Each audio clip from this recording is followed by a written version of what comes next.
Just উনি প্রচারে যাচ্ছেন মিজোরাম নির্বাচনে, তো আগরতলা হয়ে আগরতলা স্পেশাল ফ্লাইটে এসেছেন, এখান থেকে হেলিকপ্টার নিয়ে উনি মিজোরামে যাবেন।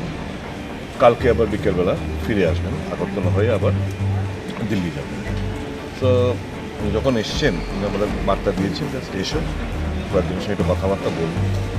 তো আমরা এসেছিলাম, কথাবার্তা সাংগঠনিক ব্যাপারে একটু কথাবার্তা হয়েছে, খুব একটা না।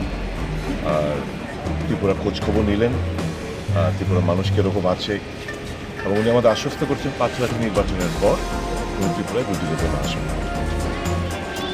সাংগঠনিক বিষয়ে কী আলোচনা হয়েছে? না, আমাদের এটা দলীয় ব্যাপার, সংগঠন কী পর্যায়ে চলছে, নতুন কী করা উচিত সবটা ব্যাপারে বলেছেন।